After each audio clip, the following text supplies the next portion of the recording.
Hello, and welcome to the Professional Procrastinator podcast. I'm your host, Rohit, Rohila, and if you're tuning in, chances are you're ready to turn the page on your procrastination habits.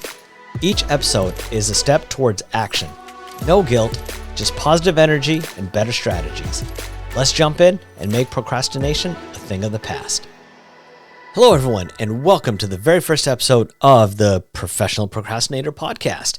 My name is Rohit Rohila, and thank you very much for joining me on this crazy journey that is going to be about diving into the world of procrastination. Now, I know procrastination is a boring topic. Not only is it boring, but at the heart of it is a topic that most people don't want to talk about because they don't want to admit that there are aspects of their lives that are being held back because of this debilitating behavior. It's a mindset, and it starts early on. And for me, I'd like to share a little bit of a story on how I came to understand what procrastination was and how it was showing up in my life. Looking back, it really started around elementary school, going way back. Now, whenever we had an assignment, say it was due Friday and we were given it Monday, I would wait till Thursday to get it done. For me, homework just meant you do it the day before. And I started thinking about why that was. Why was it that whenever I would get something, I would always wait till the day before to work on it? And I knew that I had to have learned this behavior someplace. And what I traced it down to was school itself, specifically math. Now think about math. We all have math class from elementary school through high school. And every single day you are given homework. And every single time it's due the very next day. And so early on, that was the mindset that I adopted was if you have homework, it's due the next day. So even then, my time span was 24 hours. Now, going on into when it came to projects, one of the things that I struggled with in reports was the understanding of time itself. When I was in elementary school, one day to the next, all just kind of blended together. My concept of each individual day hadn't fully formulated. And so if I was given a report on Monday that was due Friday, I didn't understand what that meant. And so what I would do is I would just go about my life. Thursday would come around and I'd see, oh, it's due tomorrow. And then I would work on it. And honestly, for the majority of the time, I would do an amazing job. I got straight A's. And a lot of this bled into my middle school and high school years. Even in high school was easy. I was in all the advanced classes with my friends. And a lot of times we didn't even do the homework till the period before it was due.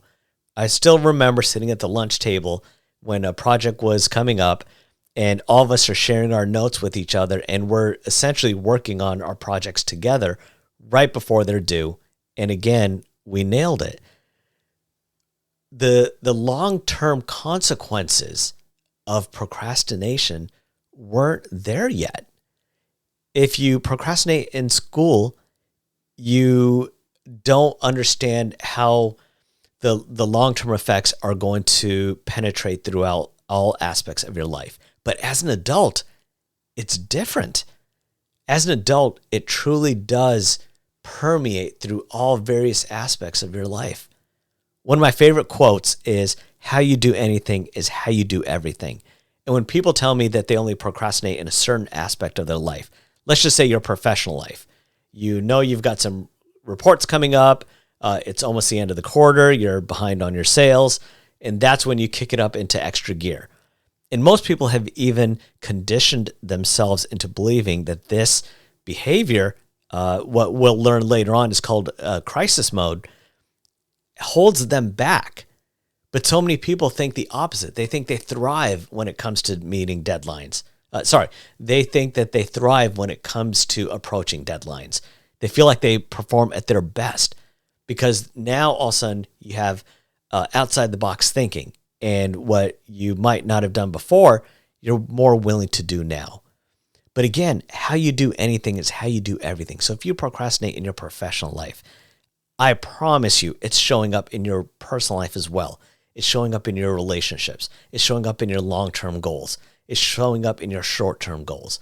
And what's happening is you are going from an ideal life to a life that you have settled for. Now, through this podcast, we're going to explore the basics of procrastination, such as what is procrastination? And that's a fantastic topic in itself because so many people think that procrastination is just delaying things. I know I need to do this, but I'm going to do something else instead. I know I should make a doctor's appointment, but I'm not going to. I know I should be out mowing the lawn, but I'm not going to. I should be vacuuming, I'm not going to. And we think what that does is it gives us the power. But actually what's happening is we are holding ourselves back. And that comes from how each of us defines procrastination. And we define it at such a basic level that we don't think that we have a problem with it. So we are going to dive into what exactly procrastination is. We're going to talk about how it shows up in all the various aspects of your life. And then we're going to take a look at some basic strategies on how to combat it. One of the things that I really want to do is not just keep things surface level. So we're going to be diving in deep. I'm going to teach you the advanced strategies that I've used in my own life to completely transform it. We're going to explore the 6 different procrastination styles, and that in itself is worth subscribing to this podcast because I'm telling you, once you understand the 6 different types of procrastination styles out there, you are going to learn the strategies of how to combat it. Not only that, but what are the long-term effects if you hold on to these habits? So for example, one of the styles is the crisis maker. If you continue being the crisis maker, what is your life going to be like in 5, 10, 15 years from now? So we're going to explore that. I'll also be interviewing world-class experts who have achieved extraordinary results themselves. I'm going to ask them to give you a little peek behind the curtain and teach you exactly the things that you need to do to achieve the same results. So to sum up, today we talked a little bit about this podcast, things to look forward to, and upcoming episodes.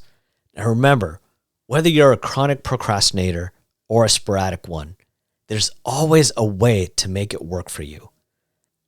Thank you for spending your time with me. Hopefully it wasn't just another form of procrastination. I'm Rohila, reminding you that sometimes later becomes never. So do it now. You deserve it.